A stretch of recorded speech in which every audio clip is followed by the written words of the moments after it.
À l'heure actuelle, l'offre de randonnée sur le territoire de Pornic-Aglo-Pays de Ré est constituée de 45 circuits, ce qui représente environ 500 km de circuits composés de petits chemins ruraux et de petites routes peu fréquentées. Ils sont répartis sur l'ensemble des 15 communes du territoire de l'agglomération. Le rôle de l'agglomération sur la gestion des circuits de randonnée est d'assurer la démarche qualité. Il faut savoir que la plupart de nos circuits sont inscrits au plan départemental de randonnée qui respecte un cahier des charges. Les circuits ne doivent pas avoir plus de 50% d'enrobés sur la totalité de leur longueur et il faut éviter les traversées de routes départementales dangereuses. Pour assurer la démarche qualité de suivi des chemins de randonnée, je m'appuie sur un réseau d'acteurs locaux, que ce soit les services techniques des communes, qui sont des agents de terrain qui connaissent les chemins. Je m'appelle Philippe, je travaille à la commune de Chaumes-en-Ray. Je suis à l'origine de l'entretien des chemins pédestres depuis la création, vers l'année 2006. Et je suis en charge de faire l'entretien et l'organisation de la signalétique et la pose de la signalétique. La mise en place de la signalétique, lorsque Pornic-Aglo me donne les lames à poser, je vais sur place avec le plan de signalétique, je fais la pose des lames, je prends en photo et j'envoie la signalétique posée à Pornic-Aglo. L'entretien de la signalétique, c'est 1 à 2 fois dans l'année, avec changement de lame et pose de lame donnée par Pornic-Aglo.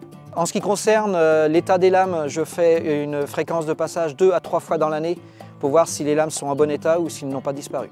En complément de la signalétique, j'ai en charge de faire l'entretien des chemins et de respecter à ce qu'ils soient bien conformes pour les randonneurs en termes de branches et d'arbres qui peuvent être gênants pour la circulation et un broyage 2 à 3 fois dans l'année.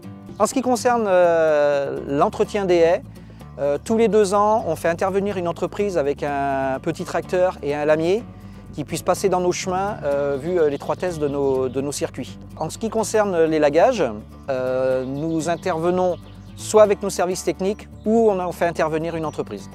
Lors de la création d'un chemin de randonnée, on s'attache à sélectionner des circuits qui présentent un intérêt paysager, une diversité de paysages, qui sont très sécuritaires en termes de tracé, pour avoir des chemins confortables et éviter le maximum de traversées dangereuses de route. Il y a aussi des associations locales de marcheurs sur lesquelles on s'appuie sur l'entretien du balisage. Donc on les accompagne en formant des bénévoles qui sont en charge de l'entretien des petites marques jaunes qui sont disposées tout au long des circuits pour aider au guidage des randonneurs sur les chemins. Nous sommes l'association Les Marcheurs de Métier de la Bernerie. Nous travaillons sur une convention tripartite entre la commune de la Bernerie, notre association et l'Aglo pour la réalisation et le maintien du marquage, du balisage des chemins de randonnée. Le balisage jaune, entre autres, pour les chemins de la commune, il sert surtout aux touristes, entre autres, qui viennent sans automatiquement GPS et carte. Donc normalement, si notre balisage est bien réalisé, il doit pouvoir suivre tout le parcours sans se perdre. Notre rôle, c'est de réaliser et de maintenir le marquage opérationnel sur tous les chemins communaux.